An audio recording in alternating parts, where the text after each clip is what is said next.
우리 오늘 은혜 받을 말씀은 마태복음 말씀인데, 우리 마태복음 28장 우리 1절에서 10절까지 말씀을 같이 함께 교독하도록 그렇게 하겠습니다. 신약성경 51페이지 정도에 있습니다. 마태복음 28장 우리 1절에서 10절입니다. 제가 먼저 봉독합니다. 안식일이 다 지나고 안식 후 첫날이 되려는 새벽에 막달라 마리아와 다른 마리아가 무덤을 보려고 갔더니 큰 지진이 나며 주의 천사가 하늘로부터 내려와 돌을 굴려내고 그 위에 앉았는데 그 형상이 번개 같고 그 옷은 눈같이 희건을 지키던 자들이 그를 무서워하여 떨며 죽은 사람과 같이 되었더라. 천사가 여자들에게 말하여 이르되 너희는 무서워하지 말라. 십자가에 못 박히신 예수를 너희가 찾는 줄을 내가 아노라. 그가 여기 계시지 않고 그가 말씀하시던 대로 살아나셨느니라. 와서 그가 누우셨던 곳을 보라. 또 빨리 가서 그의 제자들에게 이르되 그가 죽은 자 가운데서 살아나셨고 너희보다 먼저 갈릴리로 가시니 거기서 너희가 배우리라 하라. 보라, 내가 너희에게 일렀느니라 하거늘. 그 여자들이 무서움과 큰 기쁨으로 빨리 무덤을 떠나 제자들에게 알리려고 다름질할세. 예수께서 그들을 만나 이르시되 평안하냐 하시거늘 여자들이 나아가 그 발을 붙잡고 경배하니 함께 이에 예수께서 이르시되 무서워하지 말라. 가서 내 형제들에게 갈릴리로 가라 하라. 거기서 나를 보리라 하시니라. 아멘. 오늘 이 본문 말씀을 가지고 제목을 한번 큰 소리로 읽어볼까요? 시작. 부활을 통해 이어지는 사명. 아니 오늘 싱어들이 다 흰 옷 입고 아름답게 서가지고 깜짝 놀랐네. 천사들이 다 내려온 줄 알았네. 그렇죠? 그리고 오늘 이 성가대도 오늘 이제 연합예배 때 가서 찬양하는데 기대가 됩니다. 멋진 찬양으로 하나님 앞에 영광 올려드릴 때 그 예배가 더 빛나게 될 줄로 믿습니다. 우리가 그 고난주간 특세 기간을 통해서 우리가 늘 대했던 그 예수의 행적들을 또 새로운 측면에서 우리가 말씀을 좀 나누면서 오늘 그 결론에 도달하게 됐는데, 여러분 우리 기독교는요 말씀의 신앙인 거 아시죠? 기독교는 말씀의 신앙입니다. 그리고 그 말씀의 신앙인 이 기독교로 말미암아 그 말씀대로 우리 주님이 오늘 부활하셨어요. 여러분 이 지구상에서 누가 자신의 죽음을 예언하고 죽은 이후 살아날 것을 예언하여 그것을 이룬 자가 어디 있어요? 여러분 기독교는 종교가 아닙니다. 교자가 붙은 게 마음에 안 드는데 기독교는 종교가 아니라 기독교는 생명 그 자체라는 거죠. 여러분 우리 주님은 마태복음 17장 22절에서 23절에 이렇게 이야기하고 있습니다. 시작. 갈릴리에 모일 때에 예수께서 제자들에게 이르시되 인자가 장차 사람들의 손에 넘겨져 죽임을 당하고 제3일에 살아나리라 하시니 제자들이 매우 근심하더라. 이렇게 말씀하셨지만 제자들이 근심한 것은 그들이 믿지 못했다라는 거예요. 그리고 믿지 못함으로 말미암아 결국 어떻게 됐어요? 예수님 십자가 달려 죽으실 때 다 도망가고 배신했단 말이에요. 근데 예수님은요 그들이 도망가든 그들이 배신하든 그들이 믿든 그들이 믿지 않든 개의치 아니하시고 그들의 태도와 신앙과는 상관없이 우리 주님은 부활하셨다라는 거예요. 여러분 이 부활이 가진 의미는 창조주로부터 죽음을 선언받은 인간에게 있어서 가장 두려운 그 죽음을 이긴다는 거예요. 이 부활의 의미가 그냥 예수님이 살아나셨다의 의미가 아니라 그 부활이 가진 내면적 의미가 뭐냐면 창조주로부터 죽음을 선언받은 인간에게 있어서 가장 두려운 게 죽음인데 부활이라는 것은 우리가 그 죽음을 이긴다는 거예요. 다시 말하면 인간을 두렵게 하는 모든 사망 권세로부터의 승리를 의미하는 게 부활입니다. 그럼 사망 권세가 뭘까요? 사망 권세가. 여러분 사망 권세가 뭐예요? 사람으로서는 어쩔 수 없는 권세를 사망 권세라고 합니다. 가장 대표적인 게 뭐예요? 나이. 그렇게 바르고 붙이고 찍고 째도 여러분 사람으로서는 어쩔 수 없는 권세가 나이야. 사망 권세야, 나이. 그렇죠? 질병, 암이 걸리고 싶어서 걸린 사람 어디 있어? 사망 권세입니다. 인간이 어떻게 해도 할 수 없는, 그리고 사건, 사고들, 누가 내 차를 박을지 어떻게 알았어요? 또 갑자기 집에 불이 나거나 남에 의해서 내가 어떤 사고로 말미암아 어쩔 수 없는 그런 것들, 즉 내 생명을 노리는 것들이, 내 생명을 노리는 것들인데, 그 생명을 노리는 것들을 내가 어찌할 수 없는 그것을 사망 권세라고 말하는 겁니다. 그리고 그 사망 권세의 클라이막스가 뭐예요? 바로 죽음이라는 거죠. 즉 부활은 이제 이 사망을 가져오는, 우리의 힘으로 어쩔 수 없는 것들에 대해서 우리에게 자유를 주는 거예요, 이 부활은. 그리고 그 자유를 통해서 이 땅에서 우리가 부활할 때까지 우리가 존재해야 할 이유와 명분과 목적과 사명이 되는 게 부활이라는 겁니다. 그냥 예수님이 살아나셨다, 그래서 예수님을 믿으면 우리도 살아난다의 차원이 아니라, 우리가 주님 다시 올 때까지, 우리가 그 사망 권세의 결정적 클라이막스인 죽음을 맞이할 때까지 우리가 인생을 살아감에 있어서 부활이라는 것은 우리를 두렵게 하고 우리의 생명을 앗아가고 우리의 인생이 끝이라고 우리를 위협하는 그 모든 것들로부터 우리가 자유해질 수 있는 것이 부활이라는 거예요. 그래서 그 부활을 소유한 자들은 나이 먹어요, 사건 사고 속에 던져질 수 있고 죽을 수 있어요. 그러나 그것이 더 이상 우리를 어찌하지 못하는, 그게 사망 권세를 이긴 거예요. 그것에 우리가 흘러가는 것 같지만 결국 그것이 우리를 죽이는 것이 끝이 아니라 결국 그 죽음을 통해서 우리는 어떻게 되는 거예요? 그것을 딛고 영원한 천국으로 가는 거죠. 따라서 그전에는 그 사망 권세로 말미암아 고통과 아픔 속에서 지배당하는 삶이었다면, 이 부활이라는 의미는 뭐냐면, 우리에게 주어진 그 부활로 말미암아 진리 안에서 자유하되, 그럼 그 자유함을 가지고 살아가는 우리의 삶에 어떠한 것이 있어야 되느냐? 그 부활 자체가 우리가 존재하는 이유와 명분과 목적과 사명이라는 거예요. 따라서 첫째로 한 목소리를 읽겠습니다. 시작. 우리는 부활을 볼 때까지 말씀을 향해 달려는 삶을 살아야 이제는 합니다. 무덤을 향하여, 요람에서 무덤까지, 무덤을 향하여 달려가고, 노을을 바라보며 죽음을 향하여 달려가고, 죽은 뒤에 이름을 남기기 위해서 달려가는 것이 아니라, 이제 우리는 뭐예요? 사망 권세를 이기신 예수님으로 말미암아 부활을 소유한 자들이 됐기 때문에, 그 부활이 나에게 실제가 될 때까지, 내가 그 부활을 볼 때까지 이 땅에서 우리는 말씀을 향해서 달려가는 삶을 살아야 돼요. 다시 말해서 우리가 부활의 주님을 찬양하고 내가 그 부활의 주님을 믿습니다라고 고백하는 것은 우리가 그 부활을 볼 때까지 말씀대로 열심히 살아가는 거예요. 오늘 본문에서 막달라 마리아와 다른 마리아가 무덤을 보려고 달려갑니다. 여러분, 이들이 부활을 기대했을까요? 부활을 기대하고 예수님이 이제 무덤에서 살아나셨을 거야, 그래가지고 막 그 예수님을 보려고 달려갔을까요? 아니라는 거죠. 이들은 예수의 시체에 향품을 바르기 위해서 달려가고 있었어요. 즉 사망 권세 예수님이 졌다, 예수님 죽었다라는 거예요. 예수님이 그 전에 하신 말들을 단 하나도 기억하지도 못하고 그 말씀에 대해서 기대하지도 못한 채 그냥 사망 권세에 눌려서, 예수님조차도 그 권세에 눌려서 끝난 줄 알고, 그러나 예수님을 사랑하니까, 그리고 예수님이 갑자기 이제 돌아가시면서 안식일이 다가오니까 빨리 무덤에 넣었단 말이에요. 안식일 날에 일을 하면 안 되니까. 그러니까 제대로 장례를 못 치러서 인간적인 마음으로, 예수님을 사랑하는 마음으로 시신을 급하게 처리한 것에 대해서 속상한 마음으로 막 달려간 거란 말이에요. 가서 빨리빨리 잘 이렇게 향유도 바르고 이렇게 잘 해서 장례를 잘 치러야 되겠다. 그러니까 슬픔과 절망에 빠져서 달려갔단 말이에요. 속상한 마음으로 달려갔단 말이에요. 근데 어떤 일이 일어났어요?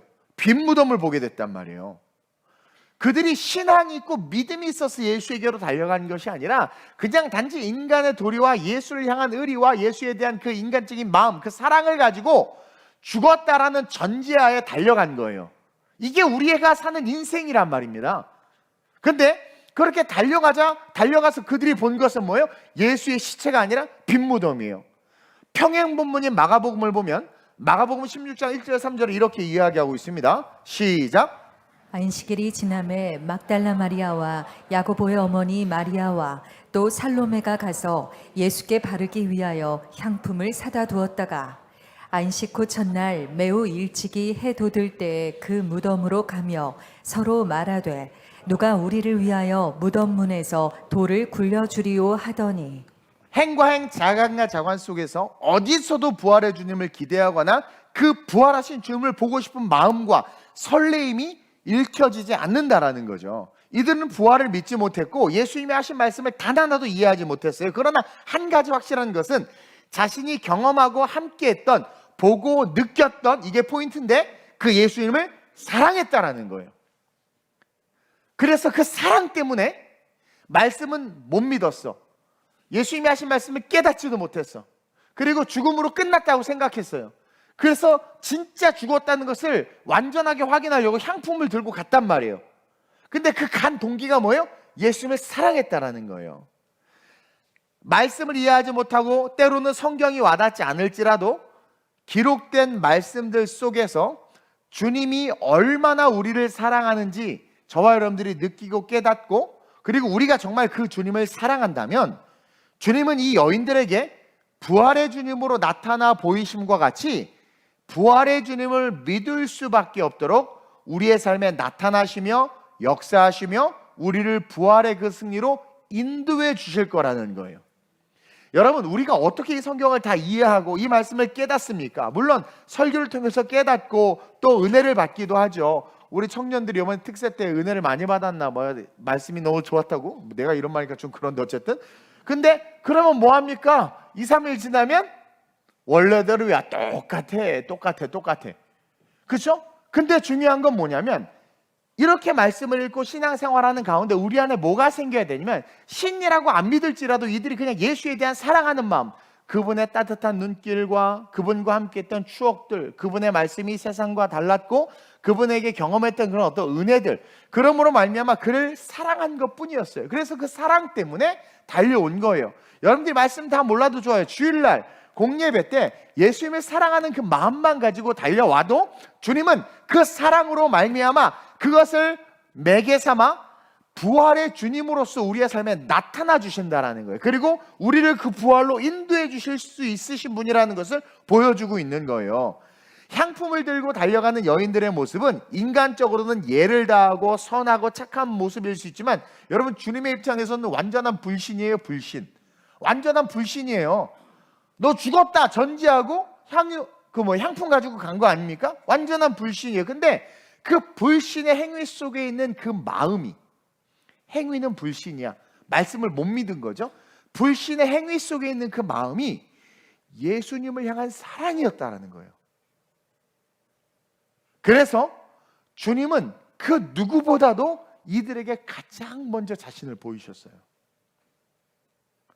말씀이 실제임을 선포되고 선언된 그 모든 말씀이 실제임을 이 여인들에게 가장 먼저 보여주셨고 체험하게 해주셨어. 그게 뭐냐면 사랑. 그러니까 성경 몰라도 좋아요. 다 몰라도 좋고, 중요한 건 하나님이 독생자를 보내주셨고 그 예수님이 우리 위해서 죽으셨다. 그리고 성경을 읽으면서, 전 요한복음을 상당히 좋아합니다. 읽으면서 제가 뭘 느껴요? 그 주님의 사랑이 느껴지는 거예요. 그래서 보면 그 사람은 엄청난 영적 성장을 누릴 수 있는 거예요. 오늘 본문 5절 6절 보세요. 시작. 천사가 여자들에게 말하여 이르되 너희는 무서워하지 말라. 십자가에 못 박히신 예수를 너희가 찾는 줄을 내가 아노라. 제가 제 개인 주석을 달아놨는데 보세요. 천사가 여자들에게 말하여 이르되 너희는 무서워하지 말라. 십자가에 못 박히신 예수를 너희가 찾는 줄을 내가 아노라. 제가 뭐라고 써놨습니까? 시작. 연약한 믿음 안에 있는 사랑을 보심. 그렇죠. 십자가에 못 박히신 예수. 이들은 부활하신 주님을 기대하며 나오지 않았다라는 거예요. 십자가에 못 박히신 예수. 그래서 끝난 예수, 죽은 그 예수를 보러 왔는데 아무도 안 보러 왔어. 베드로조차도 안 보러 오고 제자들 새벽 제일 일찍 여인들이 먼저 왔단 말이에요. 근데 왜 왔냐라는 거예요. 그 예수 안에 예수를 향한 사랑을 이 천사가 그리고 주님이 알고 계신다라는 거예요. 그러면서 뭐라고 이야기합니까? 시작. 그가 여기 계시지 않고 그가 말씀하시던 대로 살아나셨느니라. 와서 그가 누우셨던 곳을 보라. 말씀이 실제가 됨을 가장 먼저 경험시켜 주는 거예요. 그리고 나중에 이 여인들에게 예수님이 제일 먼저 나타나세요.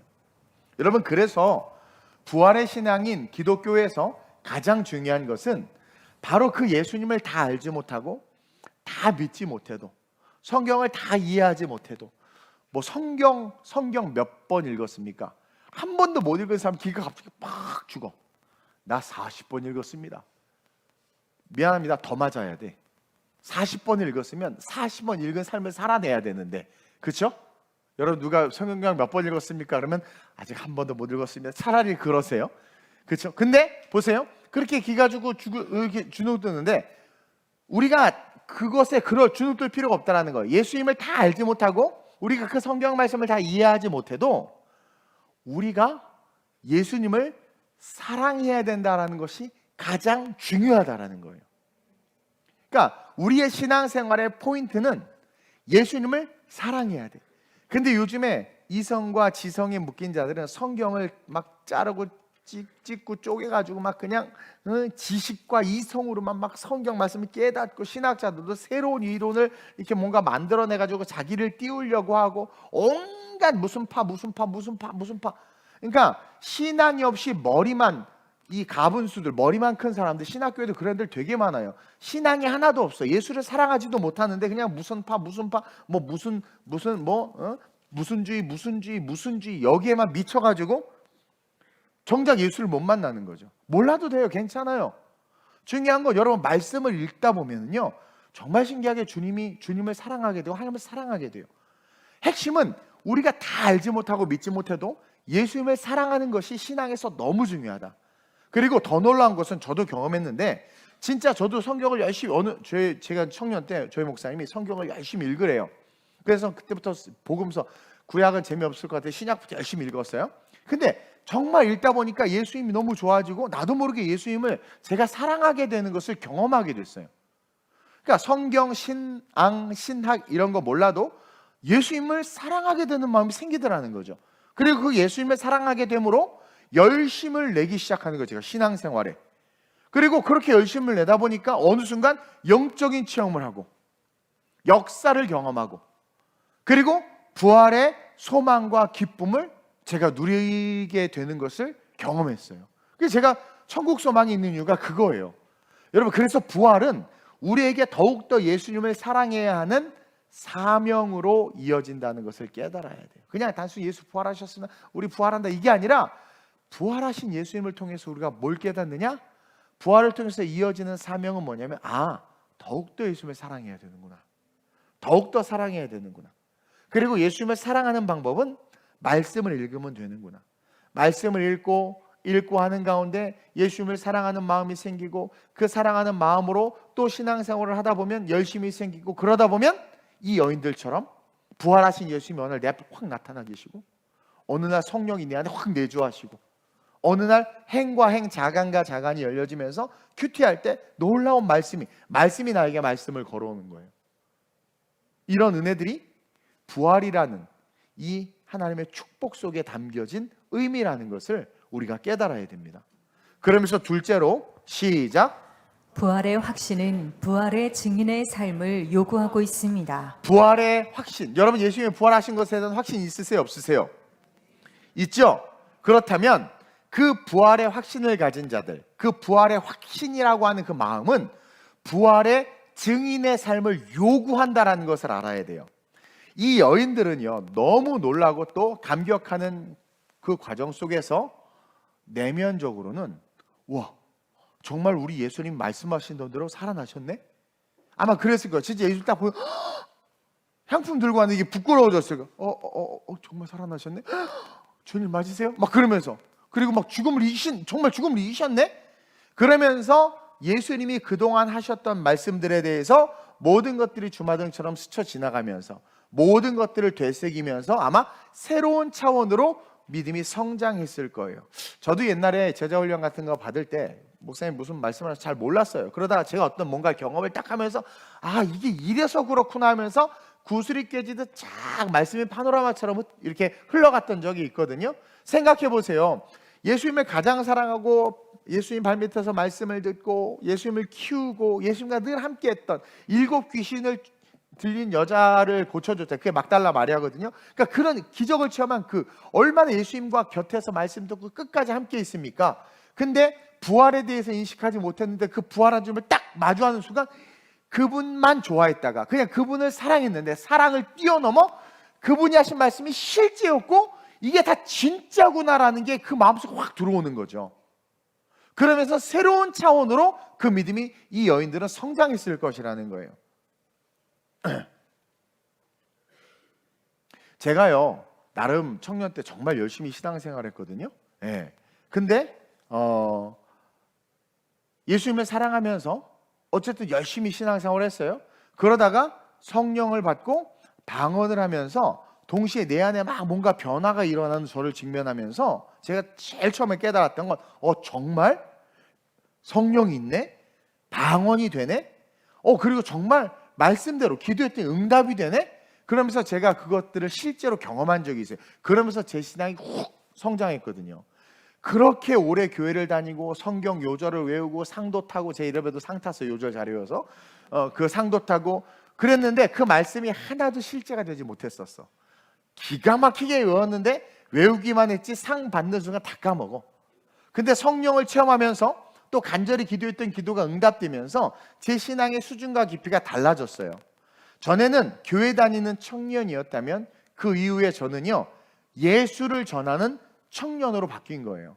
그래서 우리 중고등부 애들 데리고 선생님 할 때 분당 율동공원에 드럼 들고 악기 들고 나가서 막 찬양하고 야자하는 애들 야 나와 불러가지고 떡볶이 사주면서 기도해주고 막 이게 그냥 교회 다니던 삶에서 그냥 신앙생활 하던 삶에서 그러니까 개인적인 신앙이죠.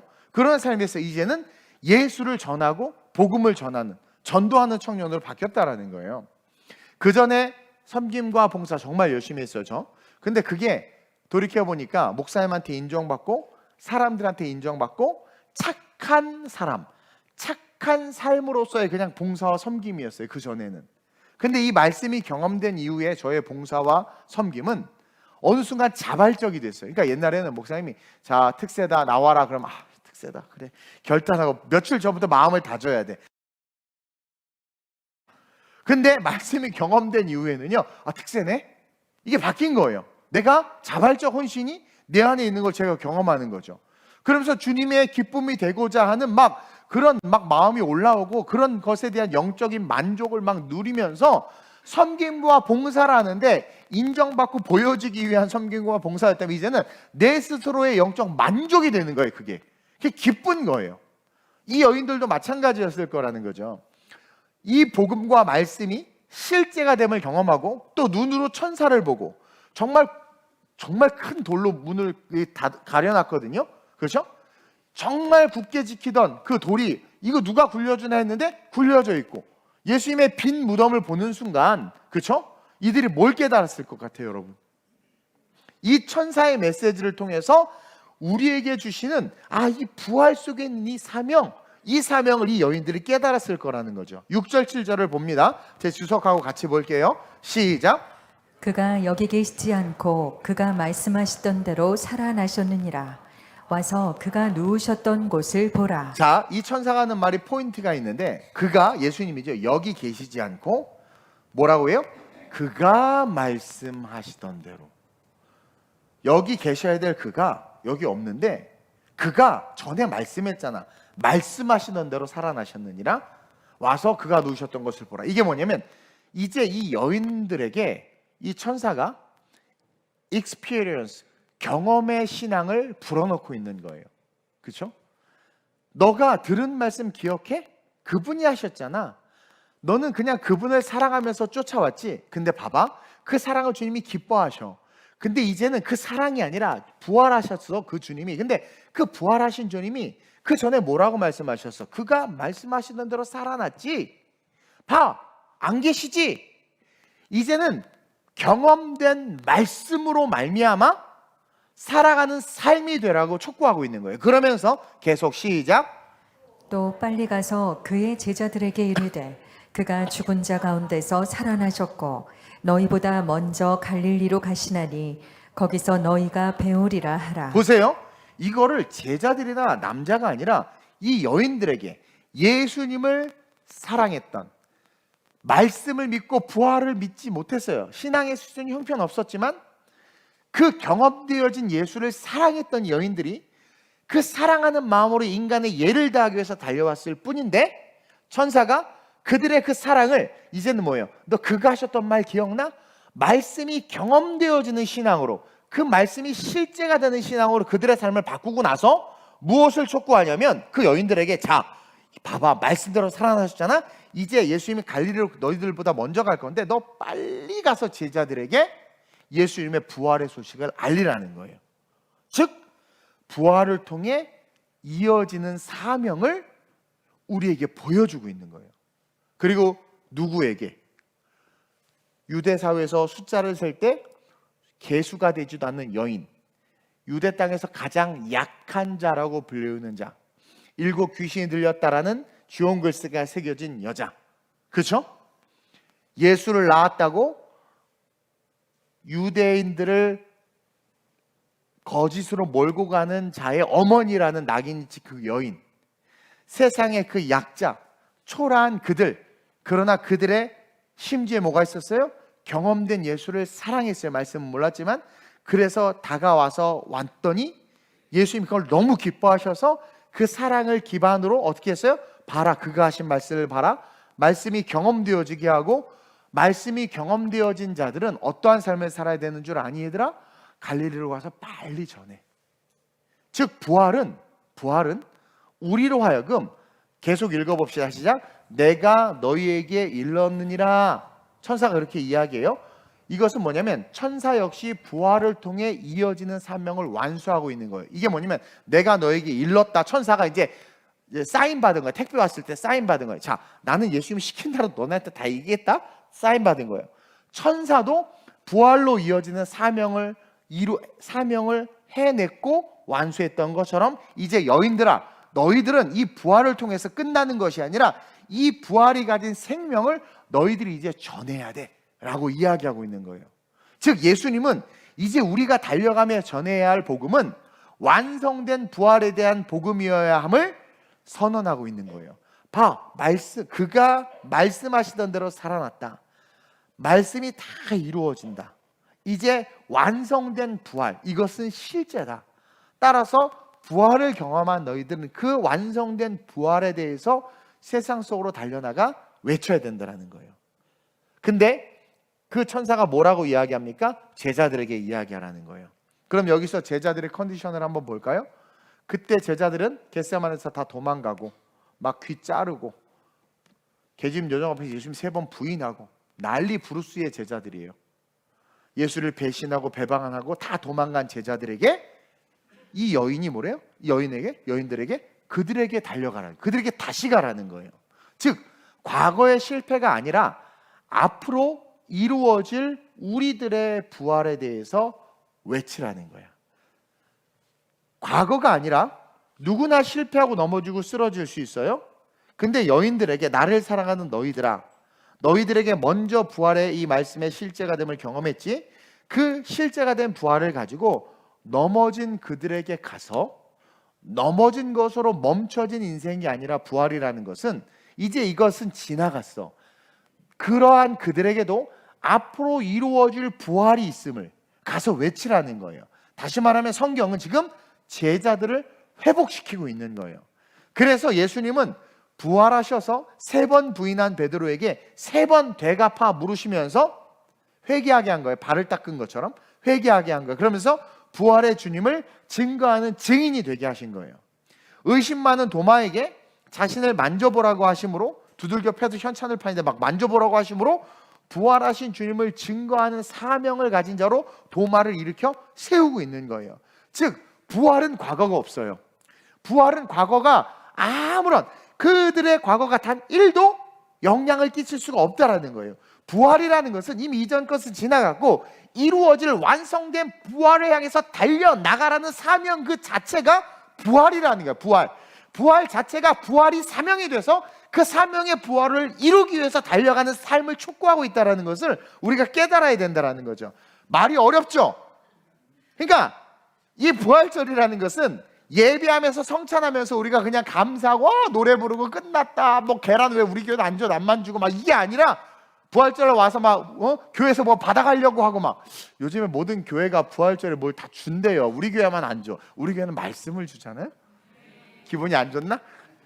밥도 안 줘요 우리는 부활절날. 그렇죠? 오늘 전도하면서 3, 3, 5 식당 가서 먹으면서 그 식당 주인 또 전도하시면서 뭐 이렇게 하면 좋을 것 같아요. 이제 주방이 너무 멋지게 만들어지니까 죽도록 줄 테니까 걱정하지 말고, 어쨌든 그러면서 이 부활절을 맞이하면서 그냥 예배하고 찬양하고 칸타타하고 끝나는 게 아니라 결단을 하라는 거예요. 지금 부활하신 주님 앞에서 천사가 이 여인들에게 사명을 주고 결단하게 하잖아요. 달려가라는 거예요. 예수님을 버린 제자들인데요, 예수님을 배반했는데요, 저주했는데요, 그놈의 자식들 그거 십자가에 아무도 안 왔어요. 죽을 때 아무도 안 왔어요. 아리마대 요셉이 시체 가져가고 그 잘난 제자들이 그 예수님 시체 수술 하나도 안 하고 다 튀었다고. 그런 놈들에게 가냐고요? 가라고요? 이게 말이 됩니까? 얼마든지 따질 수 있고 할 수 있어요. 근데 부활은 이미 과거는 의미가 없어요. 지나간 거예요. 예수의 죽음과 함께 그들의 모든 실수, 실패, 아픔, 고통, 고난 다 사라져버린 거예요. 부활은 완성된 부활을 향해서 달려나가라는 사명만을 외치고 있는 게 부활이에요. 부활. 그래서 우리가 이 부활절에 결단해야 되는 것은 우리의 존재가 바로 부활하신 예수님을 전하는 존재가 됐다라는 거예요. 예수를 믿는 우리는 누가 뭐라고 그래도 부활하신 그 예수를 전하는 존재로 완전히 리디파인 되어버린, 재정이 되어버린 거란 말이에요.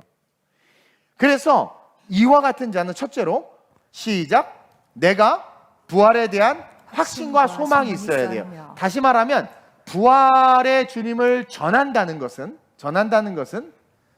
이 여자가, 이 여인들이 천사가 봐라, 누웠던 곳을 봐라, 없지, 말씀이 실제가 돼서 부활을 경험했잖아요. 그리고 예수님 만났잖아요. 여인 뒤에서 나오잖아요.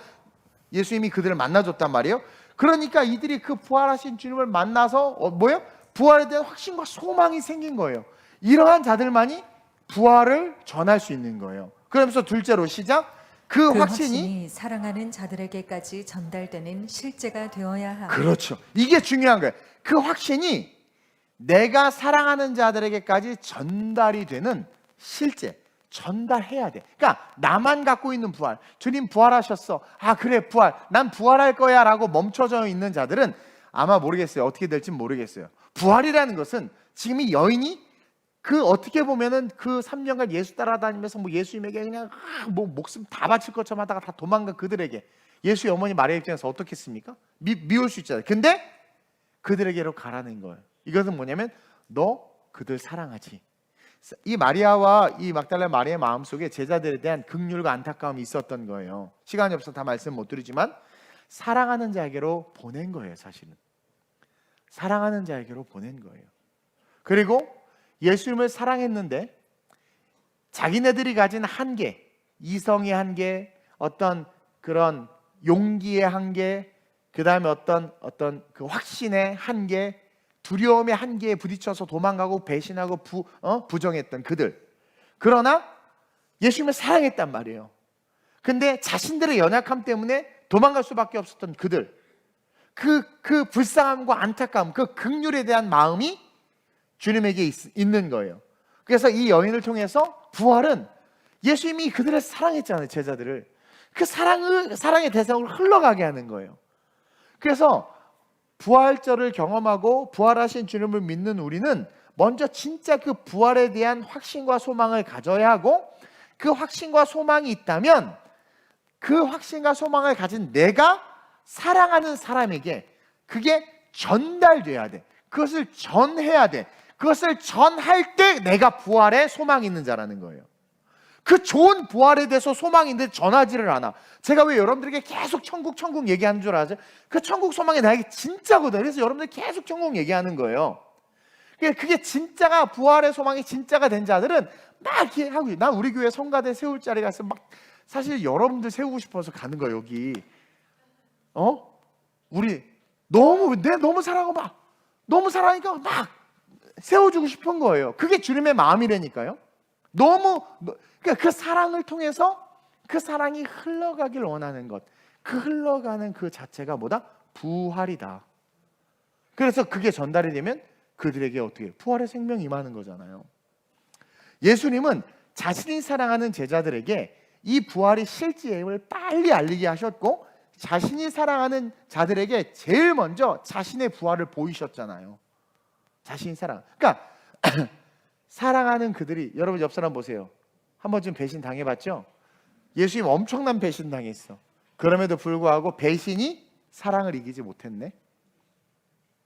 그래서 그 사랑이 배신을 이기고 그 사랑이 십자가죠. 그것을 뛰어넘어 흘러가서 자기가 가장 사랑했던 그들에게 제일 먼저 전한 거예요. 이 부활의 소식 예수님이. 오늘 본문에 등장했던 여인들, 7 귀신을 냈던 막달라 마리아, 11 제자들, 특히 의심 많은 도마, 예수님이 제자들 사랑했단 말이에요. 그리고 엠마오로 내려가는 그 2 제자 낙담해서 가는데 거기 옆에 가가지고 얘들아 무슨 얘기하니? 아니 거기서 이런 일을 모릅니까? 그래 얘기해봐 하면서 그들을 뜨겁게 살리잖아요. 사랑하는 그들에게로. 예수님이 제일 먼저 사랑하는 그들에게로 갔다니까. 저와 여러분들이 사실은 계란 들고 거리 전도하는 건 좋지만 사실은 그 계란을 하나 꼼쳐놓고 집에 가서 사랑하는 남편을 까서 다 입에다 넣어주면서 아니면 잘 씻게 넣어주면서 사실은 내가 사랑하는 사람에게 이 부활을 전해야 돼요. 이 부활절은. 내년에 당신 꼭 나랑 같이 부활절 예배드리러 갑시다. 그래서 진정한 부활의 확신은 우리로 하여금 우리가 사랑하는 자들에게 그 부활을 전할 수밖에 없게 된다. 우리 그 권사님들, 우리 여자 집사님들 카페 추천 그만하시고 맛집 추천 그만하시고 그런 투어들 그만하시고 또 웃자고 하는 말에 또 상처받지 말고 지가 뭐 찾아보래매 막 그래놓고 그러지 말고. 그래요. 제가 같이 모임할 장소 찾으라고 하긴 했어요. 네. 근데 이제 그런 거 그만하고 부활의 주님을 사랑하는 자들에게 그 부활의 주님을 좀 추천해봐. 그 부활의 주님을 전하는 그 사명이 이 부활주일에 있다는 것을 깨닫고 부활의 증인 되시길 주님의 이름으로 축원드립니다. 그래서 저와 여러분들이 내가 부활의 소망이 있음이 가만히 있어도 드러나고 그 열매로 교회가 부흥하고 주님께서 기뻐하시는 영혼의 열매들이 저 천국에 주렁주렁 맺혀지는 그 은혜의 중심에 서 있는 그런 자신의 모습을 그려보시길 주님의 이름으로 축원드립니다. 그러면서 마지막으로 시작. 부활을 통해 우리는 거짓과 싸워야 하는 사명이 있음을 알아야 합니다. 네, 이게 첫 번째는 부활에 대한 동기죠. 사랑이에요. 그러면서 두 번째와 세 번째는 우리가 부활을 소유한 자들이라면 살아가야 될 사명인데 사랑하는 자들에게 부활을 전해야 되지만 동시에 우리가 또 한 가지 해야 될 사명이 이 부활을 통해서 흐르고 있는 사명이 뭐냐면 거짓과 싸워야 되는 사명이 있어요. 부활의 주님을 믿는 그 순간 우리는 거짓에게 노출됩니다. 그리고 거짓과 직면하게 되고 거짓과 싸울 수밖에 없어요. 자, 예수님이 부활하자 경비병들이 이 소식을 재빠르게 유대 대제사장에게 알립니다. 대제사장이 빌라도에게 가서 이 이야기를 하니까 빌라도가 니네들 군인이 있으니까 니네들이 알아서 해라 이렇게 이야기해요. 해서 유대 병정이 지킨 거예요. 그래서 그 유대 병정이 대제사장에게 간 겁니다. 그래서 이러저러 얘기하니까 대제사장의 장로들과 막 의논을 해서 내린 결론이 뭐냐면 예수님의 제자들이 예수의 시체를 훔쳐갔다고 소문을 냅시다. 거짓이죠. 그리고 그 경비병에게 돈을 이빠이 주고 너가 근무를 쓰고 있는데 제자들이 와서 널 두들겨 패고 지렛대로 그 돌을 굴리고 예수의 시체를 훔쳐갔다고 소문을 내라고. 그래서 그 소문이 온 유대에 싹 퍼졌어요. 이게 돈의 힘이야. 돈의 힘. 선거도 돈 주면 찍는다며요. 여러분 돈 준다고 투표하는 사람은 저 옛날 꼰대 사람이에요. 요즘은 돈은 돈대로 받고 투표는 투표대로 이성과 지혜롭게 해야 됩니다. 네, 먹고 살기 힘드니까. 어쨌든 근데 돈 주는 거 별로 안 좋아해. 우리 여기 중고등 애들이 다 갚아야 돼. 아 미안해 죽겠어. 어쨌든 보세요. 그래서 소문이 쫙 퍼져요. 그래서 그 소문이 지금의 이스라엘이 예수를 안 믿는 이유가 이때 이 소문 때문에 그런 거예요. 예수를 메시아로 안 믿어요. 메시아가 아직 안 왔다고 그 유대인들은 안 믿어. 예수를 아직 안 왔다는 거예요. 이게 엄청난 거죠. 그래가지고 13절 15절 한번 읽어볼게요. 시작. 이르되 너희는 말하기를 그의 제자들이 밤에 와서 우리가 잘 때 그를 도둑질하여 갔다 하라. 만일 이 말이 총독에게 들리면 우리가 권하여 너희로 근심하지 않게 하리라 하니 군인들이 돈을 받고 가르친 대로 하였으니 이 말이 오늘날까지 유대인 가운데 두루 퍼지니라. 그래서 주님이 재림할 때까지 이스라엘, 지금 현재 이스라엘이 예수를 안 믿고 뻘짓하다가 적그리스도 앞잡이 하다가 토사구팽 당해서 나중에 민족 단위로 몰살당해서 구원받잖아요. 우리가 계시록 배웠죠. 예. 이게 뭐냐, 거짓말이란 말이에요. 그리고 마지막 때까지 이 거짓말은 계속돼. 그리고 마지막 날에 가까이 올수록 이때 시작된 이 거짓말, 예수의 부활을 가리는 게 마귀에게는 가장 중요하거든요. 그래서 예수의 부활을 가리기 위해서 우리 중고등부 아이들 뭘 만들었어? 세상이 외계인 만들었잖아. UFO. 그리고 그 뭐예요? 이거 뭐지? 못 끼는 거 있는데 영화? 어? 아니 이게 뭐 막 끼는 거? 어? 타노스 막 이런 거 이거 한번 딱 봐. 아는 분들 회개하세요. 물어봐 놓고 이래.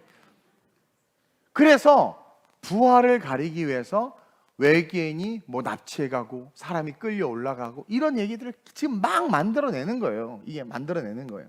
이게 마지막 때까지 계속되고 그날이 가까이 오음을 볼수록 더욱더 심해져요. 사복음서에서 예수님이 종말에 대해서 말씀하실 때, 여러분 예수님이 직접 하신 말씀이에요. 늘 주의하여 하신 말씀이 거짓 선지자들이라는 말씀이에요. 그리고 거짓 선지자, 우리 계시록에서 배웠죠. 막판에 계속 적그리스도 앞에서 엄청난 영향력을 행사하면서 사람들을 기만하고 속이고 끌어들이는 놈들이 거짓 선지자, 거짓 선생들이잖아요. 마가복음 13장 21절 22절입니다. 시작. 그때에 어떤 사람이 너희에게 말하되 보라 그리스도가 여기 있다 보라 저기 있다 하여도 믿지 말라. 거짓 그리스도인과 거짓 선지자들이 일어나서 이적과 기사를 행하여 할 수만 있으면 택하신 자들을 미혹하려 하리라. 그렇죠? 마지막 때 끝까지 거짓 선지자들이 미혹하고 우리를 속이는 것의 핵심은 예수 그리스도, 그분의 부활과 재림이란 말입니다. 예수의 부활을 숨기고 속인 대제사장의 그 거짓말이 마지막 때가 가까이 올수록 더욱더 심해지도록 마귀가 뭐한다라는 걸, 역사한다라는 거예요. 그래서 부활의 신앙을 소유한 우리는 어쩔 수 없이 그 거짓과 직면하게 되고 그 거짓으로부터 영적 어택을 당할 수밖에 없어요. 요한복음 8장 44절입니다. 시작. 너희는 너희 아비 마귀에게서 났으니 너희 아비의 욕심대로 너희도 행하고자 하느니라.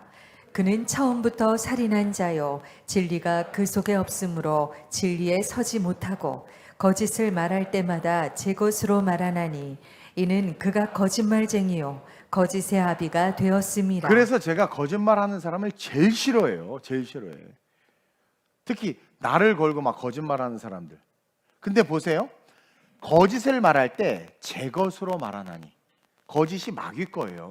마귀 거. 그럼 대제사장을 시켜서 제자들이 예수의 시체를 훔쳐가라고 지시한 건 누굽니까? 마귀 새끼라는 거야. 마귀 새끼가 대제사장을 잡아 쓴 거라는 거죠. 왜냐하면 그 대제사장은 복음과 상관없이 자기의 입속과 이익을 챙기는 권력지향적인 종교인이었기 때문에 마귀가 너무 좋아하는 사람이었단 말입니다.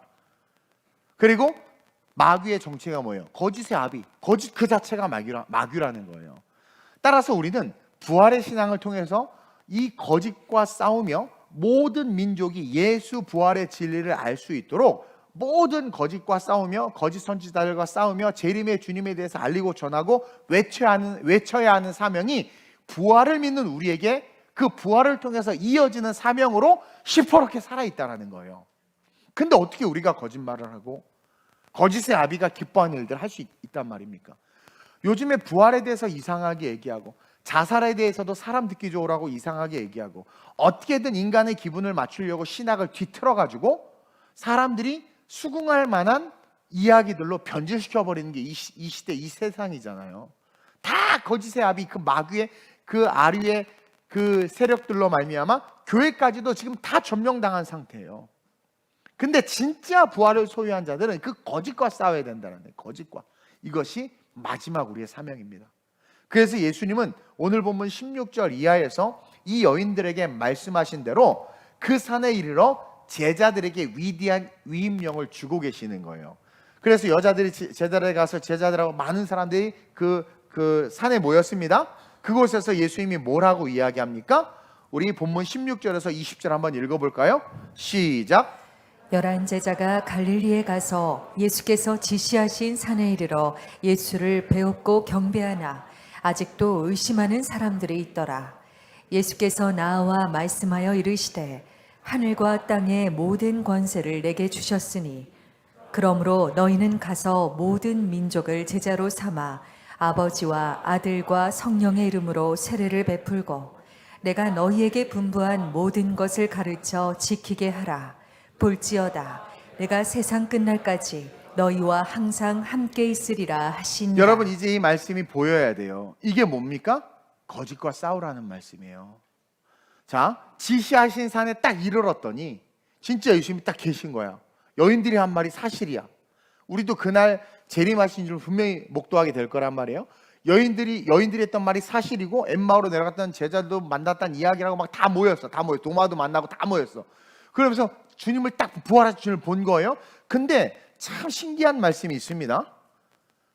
17절에 예수를 배웠고 경배하나 뭐라고 되어 있어요? 아직도 예수를 배웠고 뵀어. 그리고 경배해. 근데 그러면서도 뭐예요? 아직도 의심하는 사람이 있더라. 여러분, 이거는 이 거짓의 영과의 싸움이 얼마나 지긋지긋하고 치열한지를 보여주는 거예요. 그리고 아직도 의심한다는 것은 거짓 영에 묶여 있다라는 거예요. 그리고 이것은 두 가지로 이야기하는데, 아직도 왜 의심하느냐? 거짓 영에 묶여 있거나, 이게 핵심인데, 자기의 이성의 영역에 묶여 있는 거예요. 오늘날 신앙의 깊은 곳으로 들어가지 못한 사람들의 특징이 뭔 줄 아세요? 이성의 영역에 신앙이 딱 묶여 있어요. 그러니까 자기가 더 우선이야. 그래서 자기 이성으로 생각했을 때 안 믿어지는 건 안 믿고, 이건 잘못됐어. 설교도 막 판단해. 이러한 자들이 의심하는 자라는 거예요. 의심하는 자. 그리고 아예 어둠에 거짓성이 확 묶여버리면 봐도 못 믿어. 진짜 못 믿어.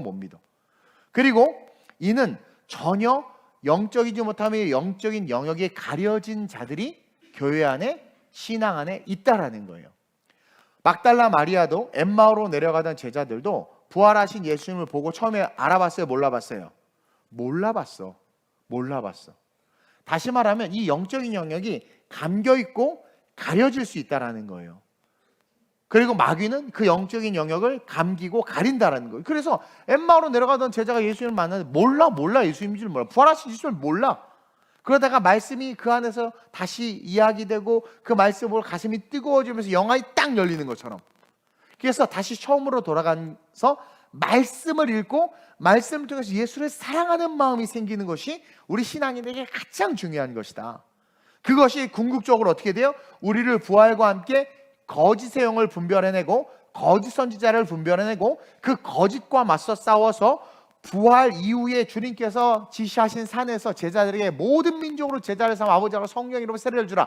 모든 민족이 거짓의 영에 휩싸여서 예수의 부활이 제자들이 시체 훔쳐갔다는 것에 지배당하고 UFO를 만들어내고 종말의 때 루가 휴거된 걸 가지고 또 이상한 소리들 할 거란 말입니다. 그러니까 모든 민족을 제자로 삼는다는 것은 모든 민족을 덮고 있는 거짓의 영, 거짓의 아비, 마귀와 싸우는 거란 말이에요. 그렇기 때문에 우리는 이런 영적인 텐션을 가지고 있어야 돼요.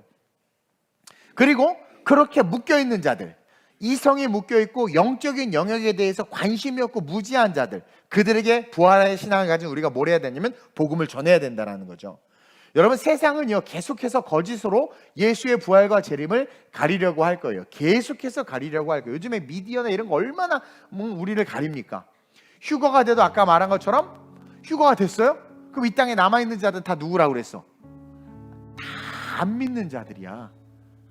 다 악한 자들이에요. 그들이 자기네들만 들려 올라가지 못했단 말이에요. 이것을 어떻게 한다고 그랬으니까 온갖 이성적인 이유를 만들어내서 휴거와 부활을 무시할 거라는 거죠. 우리의 자녀들이, 그 자녀의 자녀들이 여러분 거짓에서 가서 지옥불에 떨어지는 것 여러분들 두고 볼 수 있어요? 그럴 수 없잖아요. 그래서 예수님이 이 말씀하는 거예요. 거짓의 아비, 거짓의 영이 자신의 부활과 영원한 천국에 대해서 속이는 이 시대 속에서 부활을 경험한, 고린도전서에 보면 바울이 예수님이 부활하신 것을 500명 앞에서 동시에 보이셨다고 이야기하고 있어요.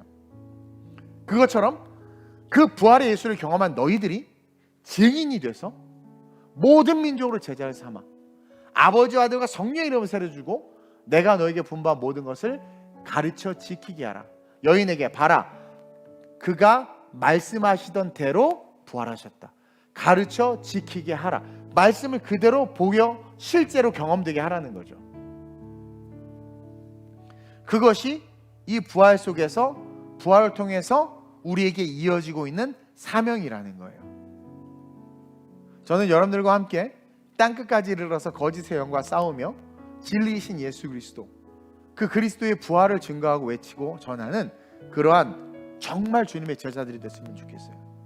거짓은 마귀와 계약하는, 마귀에게 내 영혼을 내어주는, 그것이 어떤 핑계든 어떤 합리적인 것이든 거짓의 아비에게 빌미를 주는 거예요.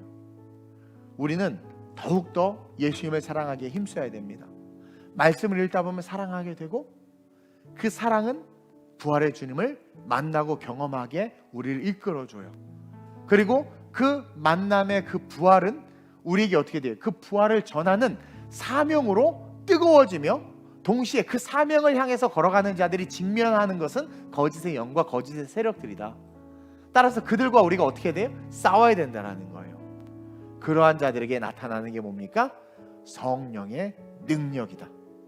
그래서 부활을 통해 이어진 이 사명이라는 제목을 통해서 나눈 이 말씀을 가지고 저와 여러분들 더욱더 예수님을 사랑하게 해달라고, 그리고 이성과 지식은 모를지라도 그 사랑으로 말미암아 주님이 나에게 찾아와서 부활을 경험하게 해달라고, 부활에 대한 확신을 가지고 내 사랑한 자에게 그냥 그 부활을 전할 수 있는, 부활의 소망을 전할 수 있는 그 사명을 이루는 내가 될 수 있게 해달라고, 그리고 거짓을 용납하거나 거짓과 타협하거나, 그러니까 저는요, 우리 자라나는 세대들을 지도하는 지도자가 범죄자가 되기를 원치 않아요. 저는 한국교회의 교계의 지도자들이 돈 주고 이런 자들이 되기를 원치 않아요. 근데 우리가 가만히 있으면 당할 수밖에 없지 않아요? 분명히 거짓과 싸우라고 그랬단 말이에요. 예수님이 빌라도하고 재판할 때, 빌라도 앞에서 할 때 아무 말 안 했어요. 아무 말. 거짓말은 그러나 자기의 본질이 왜곡될 때는 내가 그다, 분명히 이야기했단 말이에요. 그래서 제가 늘 하는 것이 옳은 것은 옳고 그른 건 그른 거예요. 이 부활의 주님과 함께 아름다운 우리 교회가 이 시대에 이 여인들처럼 예수님을 사랑했고 부활을 경험했고 달려가서 제자들에게 복음을 전했고, 그 제자들이 또 제자를 낳고 제자를 낳고, 그래서 주님 오시는 그날 모든 거짓의 영을 파하고 거짓의 영에 묶여있는 자들을 구원하는 그런 은혜의 사역과 사명을 감당하는 우리 교회, 우리 성도들 될 수 있게 해달라고, 내 자신이 될 수 있게 해달라고, 말씀을 읽고 말씀을 사랑하게 하소서, 부활의 주님을 경험하게 하소서, 그 부활의 신앙을 전하는 자가 되게 하소서, 거짓 영과 싸워 이기는 내가 되게 하소서, 부활을 통해 이어지는 사명을 이루어내는 내가 될 수 있게 해달라고 우리 주님을 세 번 부르고 합심으로 전심으로 기도합니다. 주여, 주여, 주여. 좋으신 아버지 하나님, 오늘 부활하신 주님 앞에서 달려간 이 막달라 마리아와 또 다른 마리아와 이 살로메를 통해서 하나님 이어지는, 하나님 그 부활의 사건을 경험한 이 여인들을 통해서 이어지는 사명에 대해서 우리 성도들과 나누었습니다. 하나님의 은혜로 말미암아 우리가 어떤 종교적인 행위와 어떤 그런 열매를 통해서, 행위적 열매를 통해서 은혜가 깊어지고 영적인 체험을 하는 것이 아님을 깨달았습니다. 예수님을 사랑하는 것, 말씀을 잘 몰라도, 많이 배우지 못했어도 예수님을 사랑하는 것, 그 예수님을 사랑하는 그 마음은 말씀을 읽을 때 생깁니다. 우리 모든 성도들 열심히 말씀을 읽고 그 예수님을 사랑하는 그 마음으로 말미암아 우리의 심령이 뜨거워지고 부활하신 주님을 체험하며 그 주님과 함께 사명을 받아 우리가 사랑하는 자들에게, 예수님이 그에게 사랑하는 제자들에게 가서 전하라고 한 것처럼 우리가 사랑하는 자들에게 부활의 생명을 전하며, 동시에 우리와 맞서 우리를 가리고 대적하려고 하는 어둠의 영들과 싸워 이길 수 있는 영권과 영성을 가진 성령 충만한 부활의 증인 될 수 있도록 우리 교회 우리 성도들 축복하여 주옵소서. 성령이 임재하여 주셔서 기름 부어 주셔서 우리를 통하여 나타나는 하나님의 영광이 세상에 빛이 되게 하여 주옵소서. 그래서 그들이 그 빛을 보고 예수 앞으로 달려오게 하여 주옵소서. 부활은 실제입니다. 우리가 그 부활의 신앙에서 달려가야 될 줄로 믿습니다. 그가 말씀하시던 대로 부활하셨다고 말씀하신 것처럼 그가 말씀하시던 대로 성경의 모든 말씀을 이루어 줍니다. 그 믿음을 가지고 오직 달려갈 길은 주 예수께 받은 사명, 그것을 마치려 하면 우리의 생명을 조금도 귀한 것을 여기지 아니하며 믿음에 달려갈 수 있는 그런 아름다운 우리의 모든 성도들 되게 하여 주옵소서. 오늘 이 부활과 함께 하나님의 거룩한 사명이 다시 한번 뜨겁게 살아나는 우리 모든 성도들 되게 하여 주옵소서. 좋으신 아버지 하나님, 형식적으로 부활절을 절기로만 지키다 끝나는 경우가 너무나도 많습니다. 하나님의 은혜 속에서 이 부활을 통해 이어지는 사명이라는 제목으로 귀한 말씀을 나누었습니다. 하나님, 우리의 어떤 신앙의 수준, 많이 배우고 못 배우고가 중요하지 않습니다.